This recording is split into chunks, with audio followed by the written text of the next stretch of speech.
by herself downtown to clubs like Max's Kansas City or CBGB. She didn't love punk music, too frenetic and chaotic compared with the Pete Seeger and Grateful Dead tunes she'd been raised on, but the baby seemed to love it. She didn't mind being alone in the clubs. It was dark inside and hot and too loud to talk to anyone, even if you had someone to talk to. She had a beer and a cigarette. Maud's Dr. Finkelstein said drinking and smoking were okay in moderation, as my doctor, when I had my first child in 1982, told me, fine, have a cigarette. And moved in time to the new band on stage, the Ramones. Even in that dense crowd, people left a space around her. The only person who ever approached her was a tall, skinny girl with dark, messy hair that Billy caught staring at her. The girl leaned down and shouted something in Billy's ear. "What?" said Billy. "I asked if I could touch your stomach." Billy looked to see if she was joking. The girl had a playful look on her face, and a sincere one, too. She kept looking directly into Billy's eyes, waiting. "All right," Billy said. Carefully, the girl placed her hands on Billy's abdomen, as if she were taking hold of a basketball, and stood there, waiting. The baby obliged with a kick, and then seemed to flip over. "Wow," the girl said, grinning at Billy, her eyes lighting up. Billy smiled. It was the first time anyone besides Bridget had touched her in months. She could have stood there like that all night. The girl removed her hands. Again she leaned in close and shouted into Billy's ear. "I remember that," she said. "I had a baby too." Billy drew back in surprise.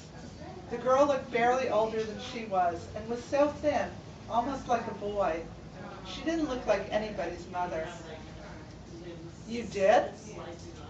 The girl nodded solemnly and then said, her voice so close it might have been right inside Billy's brain, "I gave him up. I put him up for adoption." The girl kept standing there, her breath in Billy's ear.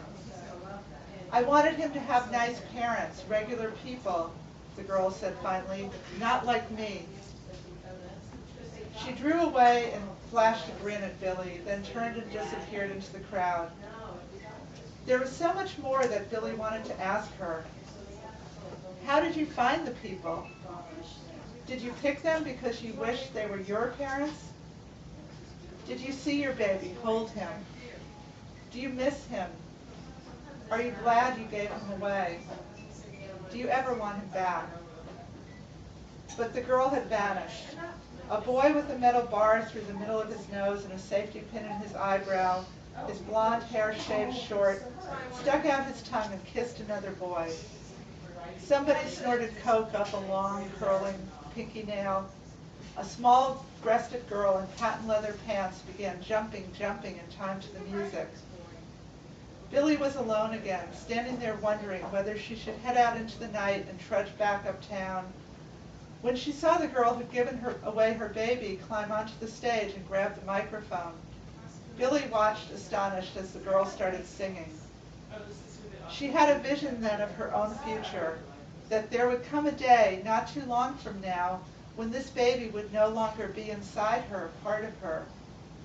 When, whether she kept the baby or, like the girl, gave it away, she would be thin again, free to walk across a room, jump onto a stage, sing, be once again herself alone. Imagining this, her heart lifted up with something like hope. Of her future as a mother, she was still uncertain, and the future of the child inside her was something that seemed even more difficult to divine.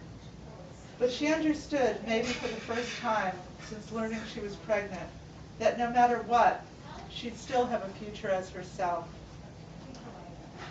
"Who is that?" she yelled into the ear of the boy standing next to her, gesturing toward the stage. "The singer," he said. "That's Patti Smith."